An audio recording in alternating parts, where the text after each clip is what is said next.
दोस्तों, सुबह के करीब 9 बजे के आसपास अचानक ही मेरे फोन की घंटी बजी और जैसे मैंने फोन उठाया तब मुझे पता चला कि हमारी कंपनी ने हमें इसी वक्त ऑर्डर दिया था कि हमें अभी और इसी वक्त शूटिंग के लिए निकलना होगा। मैं आपको बताना चाहूँगा कि मैं एक मीडिया रिपोर्टिंग में काम करता हूँ। हमारे चैनल पर आधा सच और आधा झूठ का एक धारावाहिक दिखाया जाता है। मैं आपको अपनी पर्सनल आइडेंटिटी के बारे में तो नहीं बताना चाहूँगा, लेकिन मैं आपको इतना बता सकता हूँ कि मैं आज भी एक चैनल के अंडर ही काम करता हूँ, जिस कारण से मैं किसी के भी सामने अपनी आइडेंटिटी को नहीं खोल सकता।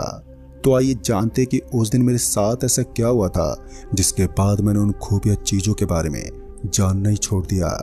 दोस्तों, एक कहानी है साल 2012 की। ये वो दौर था जब लोग कहते थे कि 2012 में पृथ्वी खत्म हो जाएगी।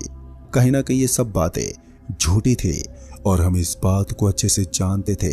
लेकिन एक दिन जब अचानक हमें ये बताया गया कि हमें बगल के ही जंगल में जाना है। दरअसल वहां पर एक बड़ा सा तालाब था और उस तालाब के किनारे हम सबको शूटिंग के लिए निकलना था। इसलिए मैं अपने बॉस की बात को मानकर तुरंत ही शूटिंग के लिए निकल पड़ा था। जैसे जैसे गहरा काला अंधेरा हो रहा था तो वैसे वैसे हमारी बेचैनी भी लगातार बढ़ती जा रही थी। आज तक ना जाने कितने काम किए थे और ना जाने कितनी बार अजीब अजीब जगह पर भी गया था, लेकिन आज जिस जगह पर मैं जा रहा था सच में वो बहुत ही ज्यादा डरावनी थी।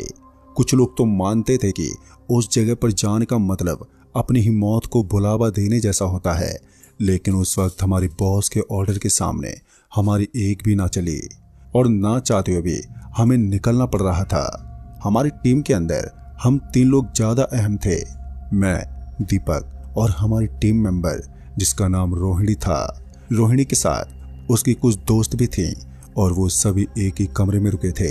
हमें रात के 1 बजे के बाद में वहां पर शूटिंग स्टार्ट करनी थी, इसलिए ना केवल मुझे बल्कि मेरे साथ साथ मेरे दोस्तों को भी काफी अजीब सा फील हो रहा था।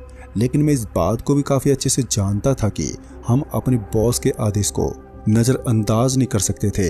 वैसे तो मैं कैमरा पकड़ने का काम नहीं करता था, लेकिन जब आदमियों की कमी थी तो मैंने सोचा कि आज मैं खुद ही अपने हाथ में कैमरा थमाकर काम में लग जाऊंगा।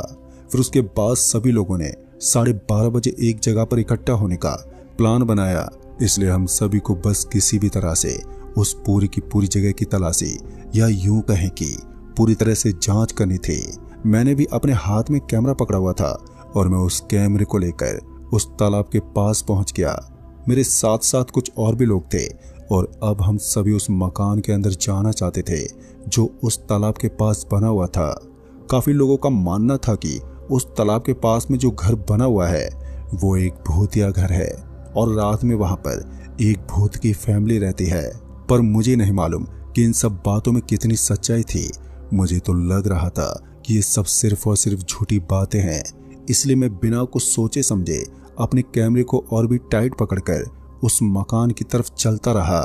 जब मैं उस मकान के मेन दरवाजे पर पहुंचा तो मैंने देखा कि अब वहां की लकड़ियां गल चुकी थी और वहां पर पूरी तरह से कचरा ही कचरा फैला हुआ था। और इस चीज को देखकर एक बार के लिए मुझे अपने शरीर में एक अजीब सा एहसास हुआ। फिर मैंने सोचा कि चलो अब जो होगा वो देखा जाएगा। इसलिए मैं बिना कुछ सोचे समझे अब धीरे धीरे उस मकान के अंदर बढ़ता चला जा रहा था। उसके साथ ही साथ मेरे दिल की धड़कन भी और भी तेज हो रही थी। और फिर इसी तरह मैंने अपनी सांस को कम किया और मैं पहले दरवाजे को पार करके अंदर आ गया। इससे पहले कि मैं दरवाजे को खोलकर पूरी तरीके से अंदर आ पाता कि अचानक ही मुझे वहां पर किसी की हलचल होने का एहसास हुआ। तो मुझे ऐसा लग रहा था जैसे कोई चीज रेंगते हुए मेरे करीब से निकल रही हो और मैं उस चीज का एहसास ठीक से नहीं कर पाया था। ऐसा तो मुझे मालूम पड़ गया था कि यहाँ पर कुछ तो है, लेकिन मैं इस चीज को देख नहीं पाया था कि आखिर वो क्या चीज हो सकती थी। इसलिए बिना कुछ सोचे समझे मैं उसी चीज की तरफ चला गया। मेरे बाकी के साथी लोग अब घर के अंदर घुसते चले जा रहे थे, पर मेरी तो हिम्मत अब जवाब देने लगी थी। लेकिन इसके बावजूद भी ये बात मेरे दिमाग में खटकने लगी थी कि आखिर यहाँ पर चल क्या रहा था। इसलिए मैं जल्दी जल्दी अपने कदम पटकते उस रेंगने वाली चीज की तरफ जा रहा था। तभी अचानक मेरे कंधे पर किसी ने हाथ रखा और वहां पर इतना भयानक सन्नाटा था और ऊपर से जब इस काली रात में मुझे ऐसा लगा कि किसी ने मेरे कंधे पर अपना हाथ रखा है तो मैं ऊपर से लेकर पूरा नीचे तक कांपने लगा था। पता नहीं क्यों, लेकिन वो हाथ बड़ा ही ठंडा था और वो मेरे कंधे को लगातार कसता जा रहा था। उसकी पकड़ अब और भी ज्यादा मजबूत हो रही थी। मैं कोशिश तो कर रहा था लेकिन अपने हाथ को छुड़वा ही नहीं पा रहा था। एक बार जब मैंने अपने पीछे की तरफ पलटकर देखा तब जाकर मेरी सांस थमने लगी थी। तभी मैंने देखा कि ये मेरी ही टीम का एक मेंबर था और उसे अपने सामने खड़ा हुआ देखकर मुझे काफी अच्छा महसूस हो रहा था। फिर उसने कहा, अरे भाई साहब, आप यहाँ पर क्या कर रहे हैं? बॉस ने कहा था कि हमें जल्दी से रिकॉर्डिंग स्टार्ट करनी थी और फिर वीडियो को जल्द से जल्द चैनल तक पहुँचाना था, वरना बॉस हमारा बुरा हाल कर देंगे। उसकी बात सुनकर मुझे भी ठीक लगा और उसके बाद मैं थोड़ा सा तिरछी नज़रों से इधर उधर देखकर वापस से निकल गया। मैं इतना तो समझ गया था कि यहाँ पर कुछ तो अजीब था जो मेरे अलावा कोई और महसूस नहीं कर पा रहा था। जिस चीज़ को मैं आराम से सुन सकता था या फिर महसूस कर सकता था, उस चीज़ को मेरे अलावा मेरी टीम का कोई भी मेंबर बिल्कुल भी नहीं जान सकता था और ना ही वो मेरी बातों को समझने वाले थे। इसलिए मैंने सोचा कि अब जितना जल्दी हो सके यहाँ से निकलना ही बेहतर होगा और उसके लिए मुझे जल्दी से जल्दी रिकॉर्डिंग बनानी होगी। उसके बाद मैं कैमरे को पकड़कर वापस से अपने काम पर लग गया, लेकिन इसी बीच वहाँ की रेतीली ज़मीन के अंदर मेरे पैर धंसने लगे, जिसकी वजह से मेरा पैर अंदर तक चला गया। एक बार के लिए मेरे साथ साथ मेरे सारे टीम मेंबर के साथ भी ऐसा ही होने लगा और वहाँ पर बहुत ही जोर की धूल उड़ने लगी। ऐसा लग रहा था जैसे अब यहाँ पर भयंकर तूफान आने वाला था और इस तूफान से हमें बचने के लिए जल्द से जल्द यहाँ से निकलना होगा। जब मेरे को लगा कि यहाँ पर कुछ ठीक नहीं चल रहा है तो फिर मैंने अपनी सभी टीम मेंबर को वहाँ से निकलने को बोल दिया और अब हम एक सही मौका देखकर वहाँ से भागने लगे थे। हमारे अंदर अब घबराहट तो बैठ गई थी, लेकिन वहाँ से थोड़ी दूर आगे एक बड़ा सा होटल बना हुआ था और अब हम सभी वहीं पर रुके हुए थे। तभी हम जल्दी से उस होटल में पहुंचे। शायद इस घटना ने हमें काफी हद तक डरा दिया था और वैसे भी तालाब के किनारे इस तरह छोटी मोटी चीजों का घटना कोई बड़ी बात नहीं होती। वैसे भी एक छोटी सी आंधी थी जो अब थम चुकी थी और अब हमें फिर से वहीं पर जाना था, क्योंकि बॉस के आदेश को टालना हमारे लिए काफी बुरा साबित हो सकता था। इसलिए ना चाहते हुए भी मुझे अपनी टीम मेंबर को लेकर वापस से निकलना पड़ा, लेकिन हम बॉस के ऑर्डर को टाल नहीं सकते थे और आंधी के रुकते ही हम सभी वापस से उस जगह पर पहुंच गए जहां पर हमने पहले शूटिंग छोड़ दी थी। हमने फिर से अपनी शूटिंग को स्टार्ट कर दिया, लेकिन इस बार जब हम शूटिंग को स्टार्ट करने के लिए निकल रहे थे तो पहले से हमारे मन में काफ़ी ज़्यादा बेचैनी बनी हुई थी। हमें काफ़ी अजीब सा महसूस हो रहा था।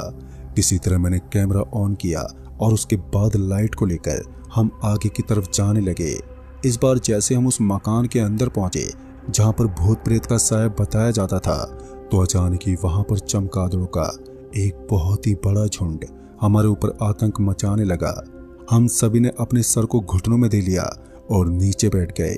मैं इतना तो समझ गया था कि ये कोई नॉर्मल जगह तो नहीं हो सकती और हमारे यहाँ पर रुकना भी ठीक नहीं है। इसलिए मैंने सोचा कि बॉस की बातों को नज़रअंदाज करना ही बेहतर होगा। अगर वो हमें नौकरी की धमकी देकर निकालना चाहता है तो फिर उसकी भी हमें कोई दिक्कत नहीं थी, कम से कम हमारी जान तो बच सकती थी। इसलिए मैंने अपने सभी सहकर्मियों को इस जगह से वापस चलने को बोल दिया था, लेकिन रोहिणी वहां से जाने को तैयार ही नहीं थी। उसे अपनी नौकरी का डर सता रहा था, तो मुझे अभी भी इस जगह का खौफ महसूस हो रहा था।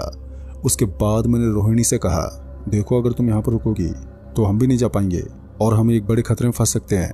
अभी हम बातें ही कर रहे थे कि तभी हमारा एक टीम मेंबर बहुत ही जोर से चिल्ला उठा और उसके चीखने चिल्लाने की आवाज इतनी जोर की थी कि वो पूरा का पूरा इलाका पूरी तरह से गूंज गया। उसके चिल्लाते हम सभी बाहर आ गए और उसके बाद हमने जो नज़ारा देखा, सच में वो देखकर हमारे पैरों तले जमीन ही खिसक गई थी। तभी हमने देखा कि उसका आधा शरीर हवा में था और जैसे हमने उसे जमीन से 4 फुट ऊपर हवा में देखा तो हमारे रोंगटे खड़े हो गए। हमारा पूरा शरीर अंदर से कांपने लगा था और फिर वो धड़ाम से नीचे गिरा। उसके नीचे गिरते वो बेहोश हो गया, लेकिन उसकी स्थिति बहुत ही ज्यादा गंभीर हो चुकी थी। उसके सर से खून निकल रहा था और उसके बाद वहां पर एक परछाई मंडराने लगी।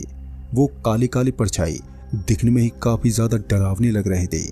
अब वो परछाई हमारे चारों तरफ मंडराने लगी थी और सभी सहकर्मियों ने अपने मन में भगवान का नाम जपना शुरू कर दिया। और फिर उसके बाद हम उस सहकर्मी को उठाने में जुट गए जो अभी अभी बेहोश हुआ था। सारे कर्मचारी किसी तरह उसे लेकर निकल गए, लेकिन मैं और रोहिणी अभी भी वहीं पर रुके हुए थे। हमने सारा सामान उठाया और बैग पैक करने के बाद हम दोनों वहां से निकलने वाले थे तो अचानक ही हमारे साथ भी कुछ ऐसा ही होने लगा। हमें ऐसा लग रहा था जैसे हमें कोई पकड़कर पीछे की तरफ खींचने की कोशिश कर रहा है। हम दोनों ने सबसे बड़ी गलती यही कर दी थी कि हमने अपने सभी सहकर्मियों को पहले ही भेज दिया था और हम दोनों अकेले रह गए थे। लेकिन अब हो भी क्या सकता था। फिर उसके बाद मैंने रोहिणी से कहा, रोहिणी तुम मेरा हाथ पकड़ लो और जब तक हाथ मत छोड़ना जब तक हम यहाँ से निकल ना जाएं। दोस्तों, मैंने अपनी जिंदगी में इस तरह की पैरानॉर्मल एक्टिविटी आज तक महसूस नहीं की थी, लेकिन उस दिन मैं रोहिणी को लेकर वहां से निकल गया था। लेकिन उसके बाद में और रोहिणी हम दोनों ही काफी बीमार रहने लगे और उसके बाद जब डॉक्टर को दिखाया गया तब हमें कोई भी लाभ नहीं मिल रहा था। हमारी हालत दिन पे दिन बिगड़ती जा रही थी। इसलिए उसके बाद हम दोनों एक तांत्रिक बाबा के पास गए तो उन्होंने बताया कि हमारे ऊपर एक काली शक्ति का साया है। तो उन्होंने हमारे ऊपर झाड़ फूंक किया और ताबीज बांध दिया। उसके बाद अब तक तो सब कुछ ठीक चल रहा है, लेकिन मैं उस खौफनाक रात को कैसे भूल सकता हूँ। खैर, रोहिणी तो आज भी मेरे साथ है और अब हम दोनों पति पत्नी बन चुके हैं। पर काफी बार मैंने उस तालाब के बारे में लोगों से जानकारी पूछने की कोशिश की तो स्थानीय लोगों ने बताया कि वहां पर पहले एक औरत की लाश दफनाई गई थी और उसी तालाब के किनारे अब उसका साया मंडराता है। वो कभी भी किसी को भी इस घर के आसपास मंडराने नहीं देती और उसकी हालत खराब कर देती है। उसके बाद मैंने आज तक उस तालाब और घर को अपनी आंखों से नहीं देखा, जिसे स्थानीय लोग भूतिया बताते हैं। तो दोस्तों, इस कहानी में बस इतना ही। कहानी आपको पसंद आई हो तो वीडियो को लाइक शेयर जरूर कर दें और साथ ही हमें नीचे कमेंट बॉक्स में जरूर बताएं